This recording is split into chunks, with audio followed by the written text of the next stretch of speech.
J'ai vraiment failli perdre l'usage de mes jambes pendant plusieurs minutes. Je veux pas m'avancer, mais c'est un des premiers symptômes de sclérose en plaques.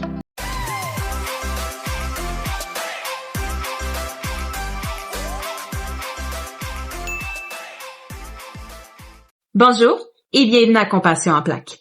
Compassion en plaques est un podcast qu'on parle entre autres maternité, prématurité, sclérose en plaques, anxiété et autres sujets. Aujourd'hui, on va parler du moment où j'ai appris que j'étais atteinte de sclérose en plaques, une maladie neurologique incurable, et son développement depuis. Tout a commencé quand j'avais 18 ans. À un moment donné, j'avais des taches dans ma vue. Là, je me suis dit, c'est pas normal, tu sais, je vais attendre une journée ou peut-être deux. Mais là, ça passait pas. Puis là, j'ai été voir l'optométriste en urgence. Puis elle me dit, votre nerf optique est inflammé.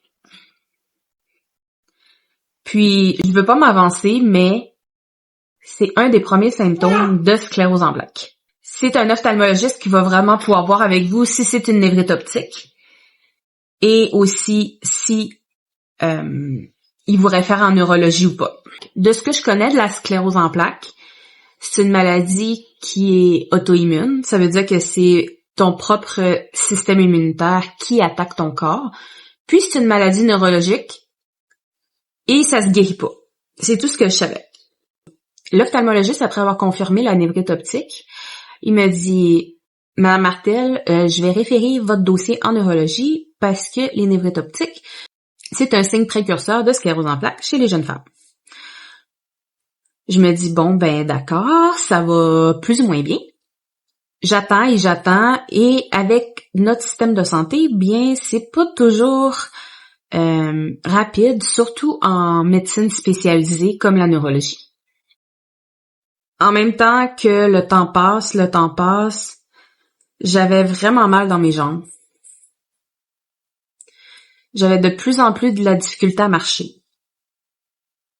La douleur était vraiment insoutenable. Puis, dans le temps, j'étais intervenante en zoothérapie. Puis, à un moment donné, pendant une de mes séances de zoothérapie, j'ai vraiment failli perdre l'usage de mes jambes pendant plusieurs minutes.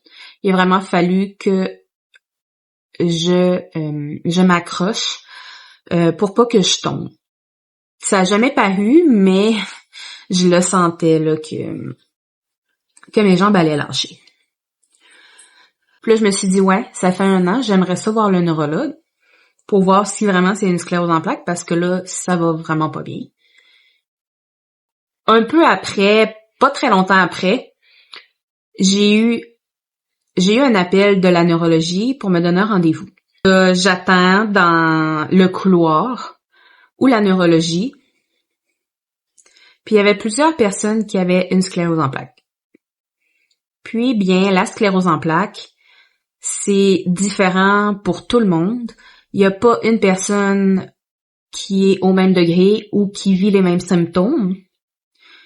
Puis, il y avait plusieurs personnes, par contre, qui avaient, entre autres, de la difficulté à marcher. Je me souviens, il y avait une personne en marchette, puis il y avait une personne en chaise roulante. Puis moi, rendue à 19 ans, je me dis... J'espère vraiment beaucoup que c'est juste une névrite optique et c'est pas d'autre chose. Le neurologue, il m'appelle pour aller dans son bureau. J'ai même pas le temps de m'asseoir. Puis il me dit « Ouais, Madame Martel, vous avez une sclérose en plaques. » Je gèle. J'étais en train de m'asseoir, mais j'ai arrêté. Puis mon cerveau, il tournait. Je pensais à plein de choses. Je pensais entre autres aux personnes avec des difficultés à l'extérieur. Là, je m'assois tranquillement. Je le regarde, je dis « Vous êtes sûr? » Il dit « Ben, je suis à 95% sûr. » J'ai dit « Oui, mais c'est quoi qui vous fait dire que j'ai une sclérose en plaques? C'est quoi les impacts sur ma vie et tout? » Ah, on voit les plaques sur l'IRM, puis c'est l'infirmière qui va tout vous expliquer. Je suis comme, d'accord. Mais j'étais encore en état de choc. Je me disais, ben voyons, j'ai même pas le temps de m'asseoir dans son bureau qui me dit que j'ai une sclérose en plaques. À 19 ans, que j'ai une maladie incurable, neurologique, dégénérative. J'ai même pas le temps de m'asseoir. Puis il me dit ça. Les questions se bousculent dans ma tête, les informations se bousculent dans ma tête. Et là, j'ai transféré dans le bureau de l'infirmière. Puis là, l'infirmière a été très, très gentille. Elle a répondu à toutes mes questions. Elle m'a donné des possibilités de traitement. Elle m'a expliqué c'était quoi les fameuses plaques sur la résonance magnétique. Ce que le neurologue a pas pris la peine de m'expliquer. Elle m'a dit, écoutez, il y a plusieurs traitements, mais dans le temps que j'ai été diagnostiquée il y a 13 ans, il y avait pas mal moins de traitements qu'il y a aujourd'hui. Je pense qu'il y avait peut-être 5 traitements. Il y avait entre autres 2 traitements qui étaient beaucoup trop forts pour ce que j'ai. Il y avait un traitement qu'il fallait que je me pique tous les jours, puis ça je voulais pas. Puis finalement, j'ai opté pour le traitement qu'il fallait que je me pique intramusculaire une fois par semaine. Et on me montre comment utiliser le stylo auto-injecteur. Avoir 19 ans puis dire « ouais, je suis condamnée ». Ça va vraiment dégénérer, puis je vais vraiment être handicapée vraiment rapidement. Tu sais, ça n'a jamais été diagnostiqué ni rien, mais je pense que j'ai fait une dépression. Quand tu as un gros diagnostic comme ça, faut que tu passes les étapes du deuil. Donc, j'ai été dans le déni un méchant bout. J'ai été en colère beaucoup, beaucoup, beaucoup. Il y a eu de la tristesse, dépression, il y a eu... Ça s'est tout chamboulé un après l'autre. Je me suis dit... Ouais, non, ma vie est gâchée. Puis je me piquais une fois par semaine, puis ça faisait tellement mal. Parce que une aiguille intramusculaire, c'est long. Puis ça fait mal. J'ai d'ailleurs des bosses encore aujourd'hui, 12 ans plus tard, puis mes cuisses sont ultra sensibles. Après 1 an, j'ai fait une poussée, mon état de santé s'est vraiment dégradé. Puis là, on a fait des prises de sang et tout, puis mon corps a fait des anticorps au traitement. On m'a changé pour les pilules. Mais les pilules te donnent une espèce de... on appelle ça un flushing, là. Mais tu viens rouge, tu te sens vraiment pas bien, t'as chaud. J'ai pris ça pendant 4 ans. Puis je me suis dit, au moins, tu sais, je me pique plus. C'était rendu que juste avant de me piquer, je pleurais parce que ça faisait tellement mal que je voulais plus me piquer. Et j'ai changé de région. En changeant de région, tu changes de neurologue.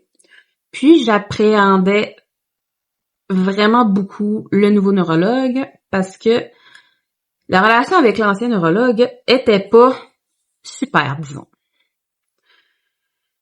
C'est vraiment rapide que j'ai un rendez-vous parce que j'étais en poussée, je filais vraiment pas. Je faisais ce qu'on appelle du nystagmus. Tes yeux vont super rapidement, puis on dirait que t'es sur un bateau. Donc, t'es pas fonctionnel du tout. Et là, je l'ai rencontré, puis je me suis assise, puis il m'a dit « Bonjour Madame Martel, comment allez-vous? » J'ai dit « ça pourrait aller mieux parce que je fais vraiment pas. » Il me pose des questions et tout. Il fait mon examen neurologique. On va voir les résultats de la résonance magnétique, mais je crois que vous êtes en poussée. Et si vous êtes en poussée, bien, il faut falloir vous changer de médication.